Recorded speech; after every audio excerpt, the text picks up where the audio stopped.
या गावी आलो तर तुम्ही विहीर पाहू शकता मित्रांनो। हा जो एक विहिरीला पाणी लागलेलं आहे, काय झालेलं आहे, सगळीकडून या विहिरीत पाणी लागलेलं आहे एकदम चांगल्या प्रकारचं। हे जे पाणी आहे मित्रांनो, हे दोन जे खडकाचं जॉईंट आहे नरम आणि कडक, ते जॉईंटला लागलेलं आहे। पण काय झालेलं आहे, या विहिरीला आता परत इथे एक नरम खडक लागला। हा माजऱ्या टाईप जो कडक माजऱ्या असतो त्या टाईपचा खडक लागला मित्रांनो।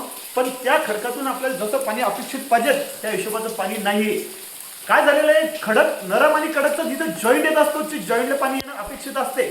खाली परत आता काय झालेलं यांचा सौदाचा संपलेला आहे। पण जे वरच्या जॉईंटला आपण पाणी सांगितलं होतं त्या हिशोबाचं पाणी लागलं। तुम्ही जर एक व्ह्यू पाहिला विहिरीचा तर सगळीकडून तुम्हाला एकदम पाणी सगळं प्रमाणात जास्तीत जास्त प्रमाणात पाणी दिसते मित्रांनो। आज यांची मोटर एक 2-3 तास मोटर चालवली, कारण की सध्या जर आम्ही थांबलो तर तळात तुम्ही पहा सगळ्या तळात पाणी फुल साचलेलं पाणी झालेलं आहे।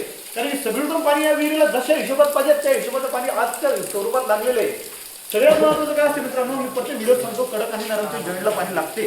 काय असते, कुठं कुठं ती लेवल कमी होते आणि कुठं कुठं ती लेवल चांगल्या प्रकारची राहते। तर आज काय झालेली या विहिरीची जी लेवल आहे मित्रांनो दुसऱ्या महिन्यात ती एकदम चांगल्या प्रमाणात अपेक्षित प्रमाणात आहे। त्याच्यामुळे जे मी सांगतो पाणी त्या हिशोबाचं पाणी लागण्याचे अपेक्षित प्रमाण असू शकते। पण काय असते, प्रत्येक ठिकाणची लेवल चेंज असते, प्रत्येक ठिकाणचं पाणीही चेंज असते। काय असते, आज इकडच्या वतात पाणी चांगलं आहे म्हणून यांना दुसऱ्या महिन्यात पाणी लागलं। काही ठिकाणी मित्रांनो पाण्याची जी भूगर्भातील लेवल आहे ती कमी झालेली आहे, त्याच्यामुळे तिथलं पाण्याचं प्रमाण आणि पाण्याचं थोडी शाश्वती कमी असू शकते। पण मित्रांनो पाणी 100% लागणार, कमी असो जास्त असो पाणी लागणार मित्रांनो। पाण्याची जर लेवल कमी झाली असेल तर ती हिवाळ्यात पाणी येणार, कारण की जो पॉईंट आपण सांगतो तो 100% खाली जात नाही।